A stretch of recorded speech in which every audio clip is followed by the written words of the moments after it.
감사합니다. 우리의 기도를 들으신 주님께서 우리의 삶에 찾아오셔서 우리의 삶에 정말 하나님이 함께 하시며 우리의 기도를 들으신다는 경험들이 나타날 수 있도록 축복해 주옵소서. 그래서 하나님, 정말 우리가 기도하는 것들이 주의 들으심 받으며 주님께서 우리의 삶에 찾아오시는 놀라운 표적들이 될 수 있도록 축복해 주옵소서. 이 시간 주의 음성을 다시 듣기를 원합니다. 우리에게 말씀해 주시고 은혜 베풀어 주옵소서.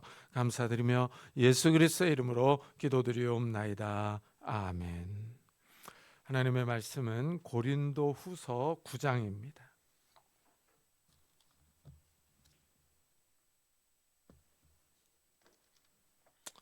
고린도후서 9장 1절부터 7절까지입니다.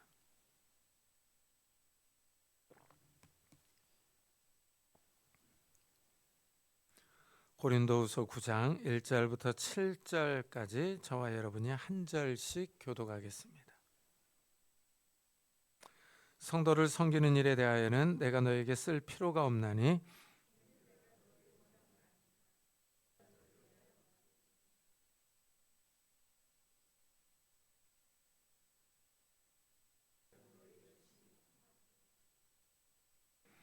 그런데 이 형제들을 보낸 것은 이 일에 너희를 위한 우리의 자랑이 헛되지 않고 내가 말한 것 같이 준비하게 하려 함이라.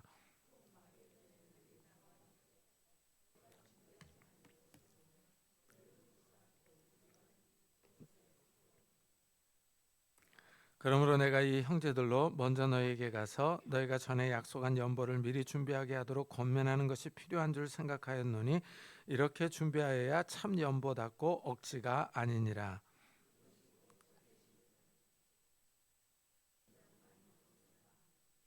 다 같이 각각 그 마음에 정한 대로 할 것이요 인색함으로나 억지로 하지 말지니 하나님은 즐겨내는 자를 사랑하시느니라. 아멘.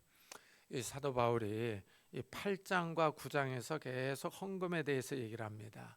이 고린도 후서에서 2장이나 헌금 문제에 대해서 할애하는 것을 보면 바울이 이 구제헌금을 얼마나 중요하게 생각하고 있었는지를 알 수 있습니다. 바울은 마게도냐 교회에게 고린도 교회 성도들의 열심을 자랑했어요. 내가 너희를 위하여 마게도냐인들에게 아가야에서는 1년 전부터 준비하였다는 것을 자랑하였는데 과연 너희의 열심이 퍽 많은 사람들을 분발하게 하였느니라 하고 말합니다. 이 고린도 교회 성도들이 예루살렘의 가난한 성도들을 위해서 먼저 구제헌금을 시작했습니다. 이 소식이 마게도냐 교회에 전해졌어요.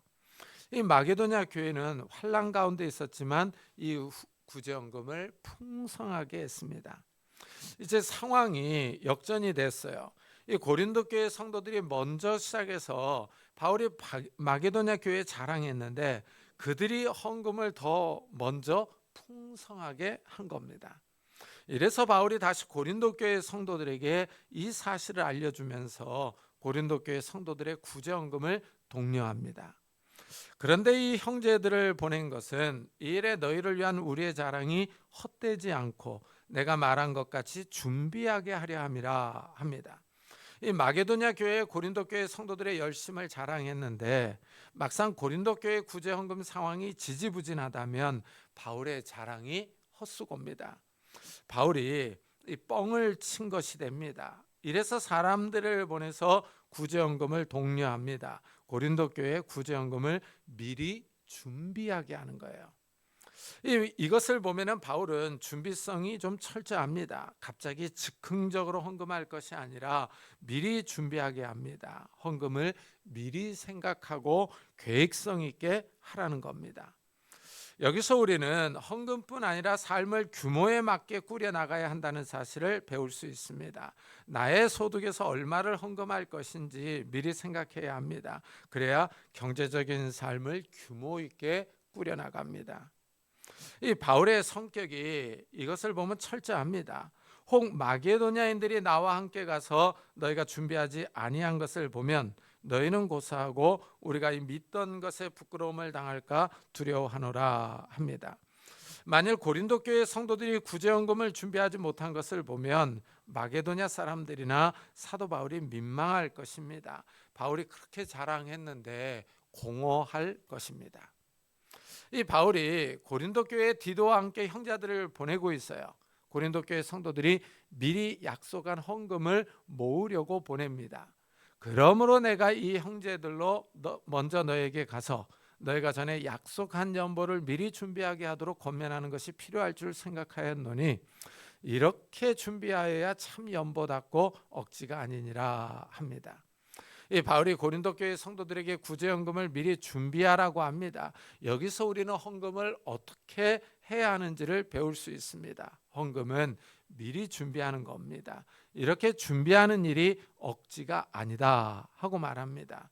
헌금은 억지로 내는 것이 아니죠. 사실 교회는 돈을 버는 회사가 아닙니다. 이익을 남기려는 기관도 아닙니다. 하나님이 돈이 필요해서 헌금을 강요하는 것도 아니죠. 이 기독교를 비평하는 말 가운데 이런 표현이 있습니다. 기독교는 그리스로 건너가서 철학이 되었고 로마로 가서 제도가 되었다. 유럽으로 가서는 문화가 되었고 미국으로 가서는 기업이 되었다 하고 비판을 합니다. 그러자 이 말을 들은 어떤 한국인이 기독교는 한국에 와서 대기업이 되었다 하고 비꼬면서 한마디를 덧붙였습니다. 이 기독교를 비난하려는 말이죠. 이 본질을 보지 못하고 겉모습만 보고 하는 말입니다. 교회가 커지고 제도화되는 것을 비난하는 말입니다. 마치 아이를 목욕시키면서 더러운 때국물이 많이 나오니까 이 더러운 물을 버리면서 아이도 함께 버리는 것과 같습니다. 이 더러운 물만 버리면 되는데 아이까지 버리려고 합니다. 기독교의 본질을 보지 못하는 사람들이 하는 비판입니다. 기독교가 부흥하면서 이 부조리한 모습이 나오는 것은 사실입니다. 교회에서 너무 헌금을 많이 강조하는 면이 있습니다. 헌금 봉투가 너무 많은 것도 사실입니다. 특히 교회 건축을 하면서 헌금을 강요해서 문제가 되기도 합니다. 이런 모습은 교회가 잘못하는 거죠. 하지만 교회가 잘못한다고 해서 교회에서 말하는 내용 자체가 잘못된 것은 아닙니다. 예수 그리스도의 복음이 잘못된 것은 아닙니다. 예수 그리스도께서 인류를 죄 가운데 구원하기 위하여 십자가에서 죽고 부활한 것은 진리입니다. 단지 예수를 믿는 사람들이 아직 성숙하지 않았기 때문입니다. 예수를 믿으면 하나님이 우리의 믿음을 보시고 의롭다고 인정해 주십니다. 이것을 칭의라고 합니다. 이렇게 의롭게 된 사람들에게 죄책이 사라집니다. 죄에 대한 책임, 즉 둘째 사망의 저주, 이 영원히 타는 유황불에 들어가는 저주를 받지 않습니다. 이것이 이제 하나님께서 주시는 복이죠. 하지만 믿는 사람들에게 여전히 죄로 오염된 마음이 남아있는 거예요. 죄로 기울어지려는 성향이 남아 있습니다. 이래서 이 성화의 단계를 밟아 나가야 되는 거예요. 이래서 예수를 믿어도 이상한 일을 하는 사람들이 있습니다. 예수를 믿는다고 해서 한 번에 완전하게 성화되는 것이 아닙니다. 단번에 완전한 사람으로 변화하는 일은 없습니다. 예수를 믿은 후에 이 변화되어 가는 거죠. 이 변화가 더딘 사람들이 있습니다. 너무 늦게 변하는 사람이 분명히 있어요. 이래서 교회 내에 여러 문제가 발생하기도 합니다. 예수를 그렇게 오래 믿었는데도 어린아이와 같은 사람이 있습니다. 또한 예수를 잘 믿는 것 같아도 마귀에게 속한 사람들이 있습니다. 이 12 제자 가운데 가룟 유다가 마귀에게 속했던 것과 같습니다. 악한 마귀가 위장하고 교회에 들어와서 문제를 일으키기도 합니다. 악한 마귀가 자신을 선한 종처럼 가장합니다. 그러다 사고를 칩니다. 이래서 기독교가 욕을 먹기도 합니다. 결정적인 순간에 이 욕심이 튀어나오는 거죠. 바울은 이 헌금을 할 때 이렇게 준비하여야 참 연보답고 억지가 아니니라 하고 말합니다. 여기서 이 연보라는 말이 복 또는 선물이라는 뜻입니다. 이방 교회들이 예루살렘 교회에 보내는 복, 선물이라는 의미입니다. 또한 억지라는 말은 탐욕입니다. 미리 준비해서 드리는 헌금이 욕심으로 드리는 헌금이 아니라는 의미입니다. 이래서 바울이 미리 준비시키는 것입니다. 참 이 돈이요. 이 돈이 사람의 마음을 유혹하며 시험합니다. 교회들에서 보면 가장 많은 문제를 일으키는 것이 재정입니다. 재정 문제 때문에 교회가 싸우고 분열하기도 합니다. 교회 재정을 잘못 사용해서 이 교회에서 말들이 많습니다. 어제 뉴스를 보니 서울의 한 교회에서는 목사가 이 재정을 갖다가 또 이 주식에 투자해 가지고 또 문제가 돼 가지고 뉴스에 나오기도 했습니다. 이 목사가 마치 자기 주머니의 돈처럼 생각합니다. 이래서 이제 재정위원들과 다툼이 일어나기도 해요. 그런데 하나님이 무섭습니다. 하나님은 철저하게 계산하십니다. 이 목사가 하나님을 두려워하는 마음이 있으면 함부로 재정을 사용하지 않습니다. 목사가 하나님의 것을 마음대로 사용했다가는 큰 벌을 받습니다. 하나님이 내버려 두는 것 같지만 하나님은 계산할 때 철저하게 하십니다. 구약에 나오는 아간을 한번 생각해 보십시오. 이스라엘이 여리고성을 점령했어요. 이때 이스라엘이 하나님께 바친 물건이 있습니다. 이 하나님께 바친 물건은 하나님 것이죠. 그래서 하나님께 바친 물건을 손대면 안 됩니다. 그런데 아간이 하나님께 바친 물건을 몰래 가져갔어요. 하나님의 것에 탐욕을 부린 겁니다. 이 탐욕을 이기지 못하고 하나님의 것을 훔쳐갔습니다. 이 일로 이스라엘이 벌을 받습니다. 여리고 성보다도 더 작은 아이성 전투에서 패합니다. 그리고 아간의 온 가족이 몰살당했습니다. 하나님이 안 계신 것 같아도 하나님이 다 보고 계십니다. 그리고 하나님이 철저하게 계산합니다. 이래서 바울이 미리 준비하라 라고 얘기를 해요. 그러면서 이 헌금을 농사에 비유합니다. 이것이 곧 적게 심는 자는 적게 거두고 많이 심는 자는 많이 거둔다 하는 말이로다. 이 농사를 지을 때 씨앗을 많이 뿌리는 사람이 많이 거둡니다. 이것은 두말할 필요가 없습니다. 많이 뿌리는 사람이 많이 거두고 적게 뿌리는 사람이 적게 거둡니다. 당연한 이치입니다. 사도 바울이 이 농사법을 헌금에 적용합니다. 그런데 여기서 많이 심는 자는 많이 거둔다 해서 이 많이에 숫자 4가 쓰여져 있습니다. 밑에 각주 4를 보라는 의미죠. 그 4를 보면은 헬라어는 복으로 하고 설명을 합니다. 그러니까 복으로 심는 자는 복으로 거둔다, 이런 의미입니다. 이 하나님께 드리는 것을 복이라고 표현합니다. 복을 거둘 것을 말합니다. 여기에 하나님이 갚아주신다라는 의미가 담겨져 있어요. 필리핀에 파나이 섬에 선교한 교회가 있습니다. 이 섬에 이제 교회를 건축한 뒷이야기입니다. 한 사업가가 있었어요. 근데 이 사업가가 부도를 맞아가지고 이제 다 정리해 보니까 손에 한 500만 원 정도가 남았어요. 그 사업가가 그 마지막 남은 돈으로 이 섬에 교회를 건축해서 하나님께 드려야겠다 하고 작정을 했습니다. 그래서 그 남은 500만 원을 다 그 교회 건축에 드렸어요. 교회 건물이 없어서 나무 밑에서 예배를 드리던 교회가 그 돈으로 건축을 했어요. 그리고 그 교회 이름을 부도교회로 지었어요. 이 부도교회 성도들이 매일 그 사업가를 위해서 기도했습니다. 그러자 놀라운 일이 벌어졌어요.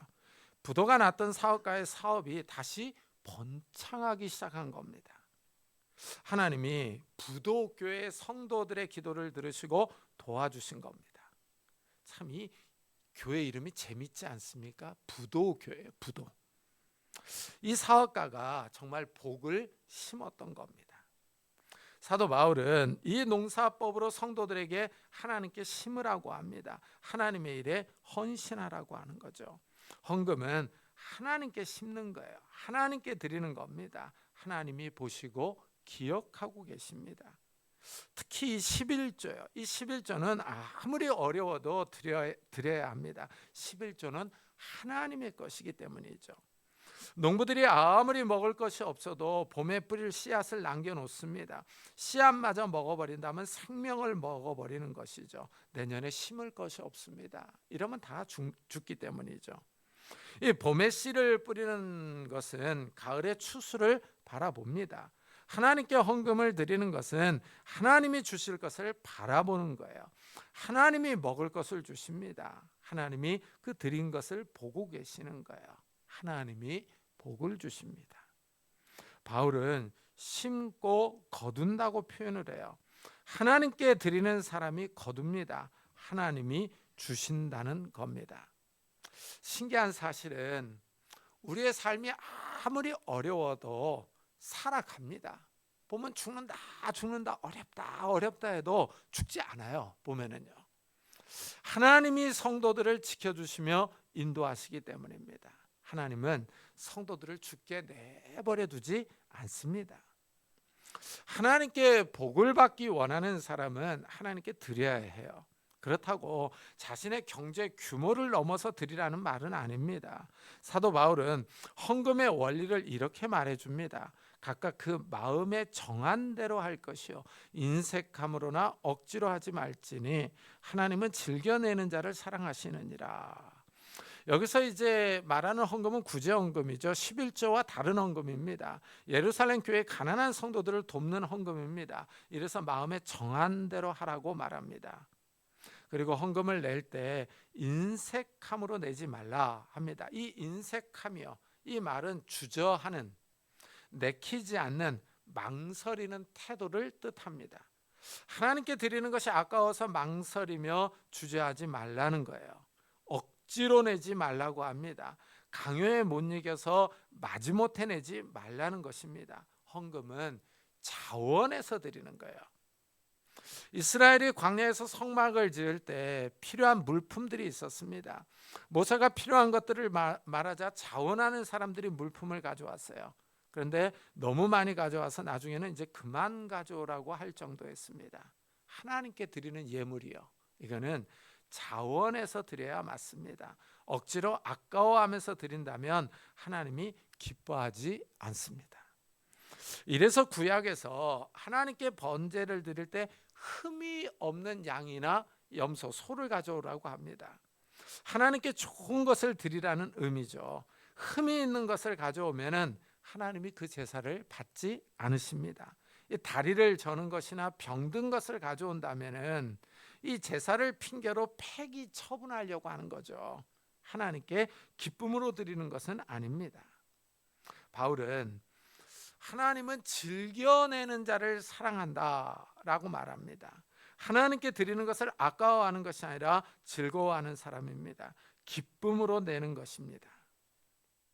저는 좀 오랫동안 공부를 했어요. 학생 신분이 길었습니다. 네덜란드로 유학 가기 전까지 아내가 늘 생활고에 시달렸어요.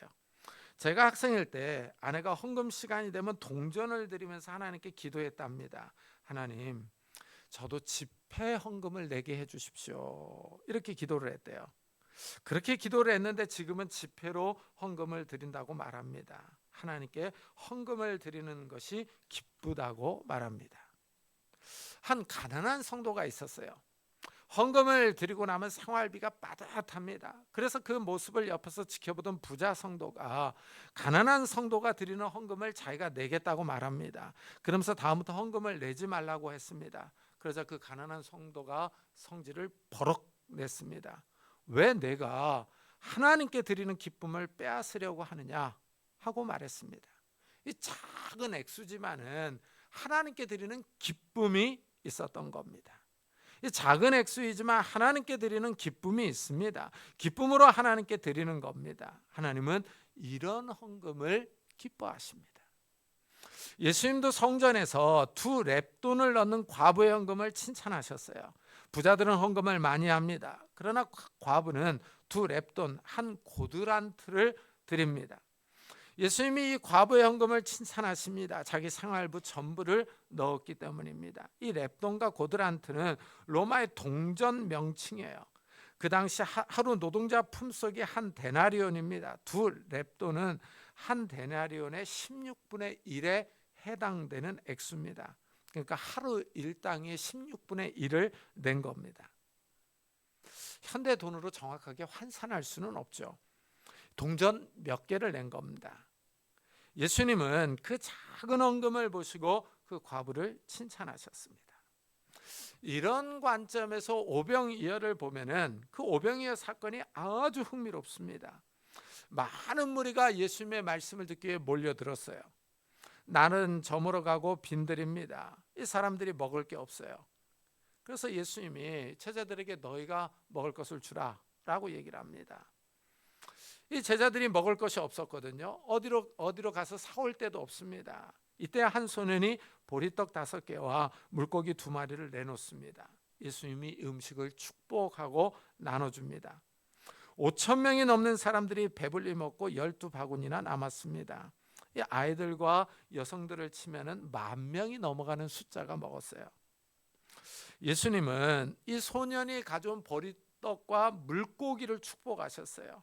예수님이 그 음식을 기쁘게 받으신 겁니다. 예수님은 물고기를 소고기로 바꿔주지는 않았어요. 이 보리떡을 쌀떡으로 바꿔주지는 않았습니다. 그 평범한 음식을 축복하신 거예요. 그 평범한 음식으로 정말 5,000명, 남자만 5,000명이 넘는 사람들이 배불리 먹었습니다. 하나님이 그 음식을 축복한 겁니다. 오늘 말씀에서 사도 바울은 하나님은 즐겨내는 자를 사랑하신다라고 말합니다. 하나님께 적은 액수지만은 기쁨으로 드리는 사람, 이런 사람들을 하나님께서 축복하시는 거죠. 하나님이 그 예물을 기쁘게 받으십니다. 하나님께 이 기쁨으로 예물을 드리는 성도님들이 되시기를 예수 그리스도의 이름으로 축복합니다. 기도하겠습니다. 우리 한번 들은 말씀을 생각하면서 정말 하나님 앞에 우리가 이 예물을 드릴 때 기쁨으로 드리게 해달라고, 인색함으로 드리지 않고 정말 하나님께서 주시는 복을 바라보면서 우리가 하나님께 드리며 하나님께 심는 자들이 되게 해달라고 우리 한번 같이 기도하고 예배 마치도록 하겠습니다. 하나님